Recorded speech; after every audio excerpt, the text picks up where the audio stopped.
So I just saw the trailer for the new Avengers Infinity Wars series that's coming out. Now, I've been wanting to talk about this for a while. An extraterrestrial presence coming to this planet.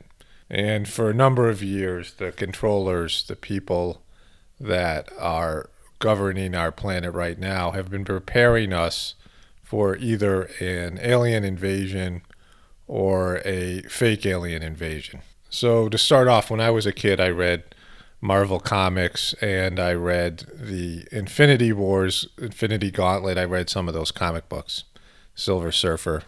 My kids and I have watched a lot of the Marvel movies. They've done a good job with the Marvel movies. There's Illuminati symbolism in them, just like everything else, but there's actual truth coming out. If you look at some of the later Captain America movies, there's a lot about the surveillance system and this organization of S.H.I.E.L.D. and all this stuff. A metaphor for the controlling system that spies on everybody and has all these elaborate weapons.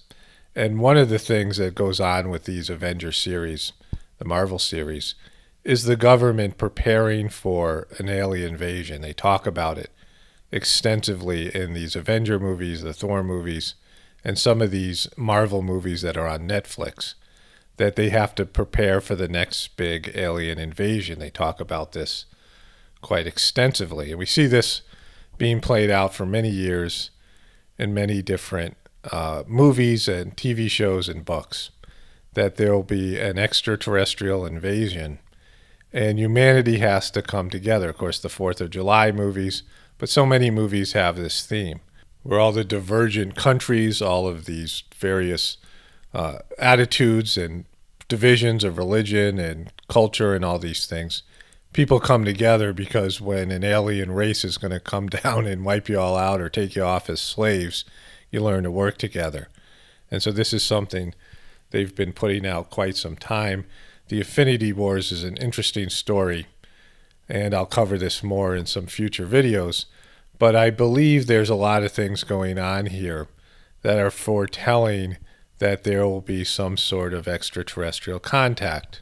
So my position on this, and I know there's a lot of people believe that this is the only planet that has life on it, but if you go to a beach and you pick up a very small grain of sand and hold it in your hand and compare it to the rest of the grains of sand on the beach as a metaphor for the planet that you're on and all the other planets and all the other stars and all the other celestial bodies that are out in the physical universe, that isn't even a good indicator of how small the Earth is compared to the rest of the universe. And to us, the Earth is massive. And what I do know is that there are other dimensions.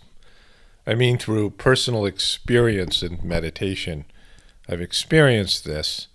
And there are other etheric beings. There's various types of etheric beings, many more energetic beings than there are physical beings. So there is life on planets that seem physically dead, that can't support oxygen. They can't support life as we know it.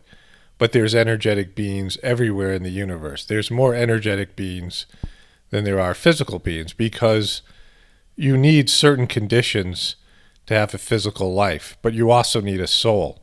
So every physical being that is on any planet in the universe has some sort of soul, some sort of energetic body that is animating it. But there are many energetic beings that don't have a physical body. So that is a form of extraterrestrial life, intelligent life that is outside of our world.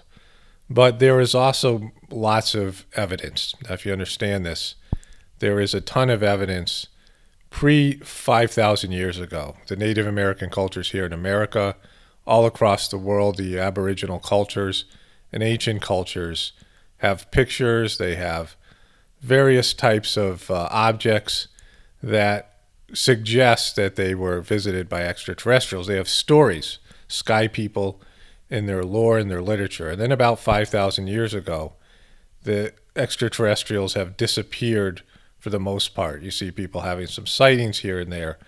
But there was a time in history, not that long ago, that there were extraterrestrial species walking around and interacting with people.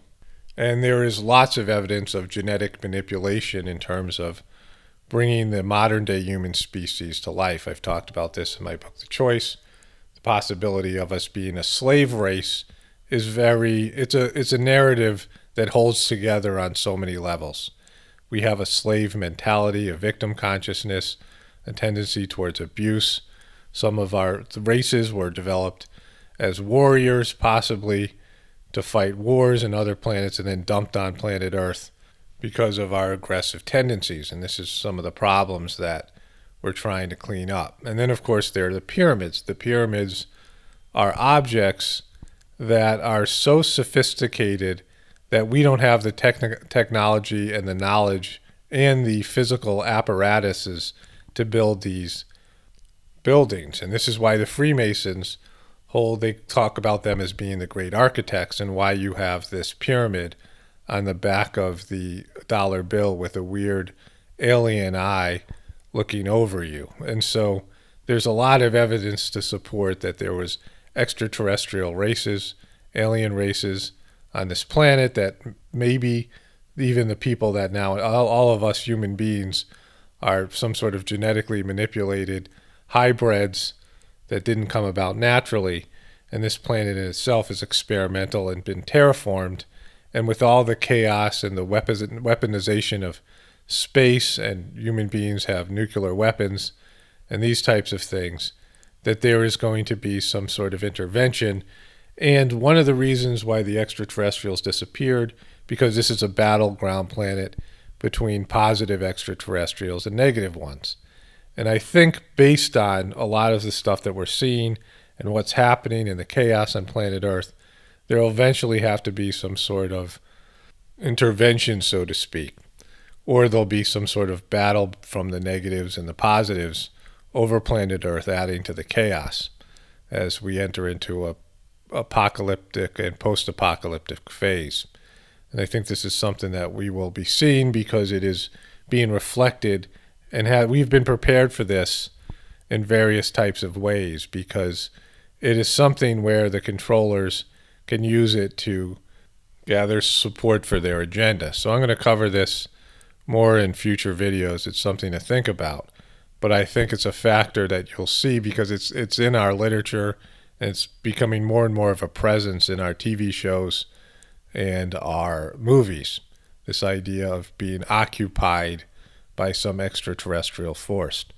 And this could be what the Illuminati has been about all along, and these types of things. It's a battleground planet, and that's, I think, fairly obvious when you look at the full historical records of what's transpired here in epic battles between sky beings, these types of things. All right, so again, this is Paul Romano reporting from the apocalypse. Everybody have a blessed day.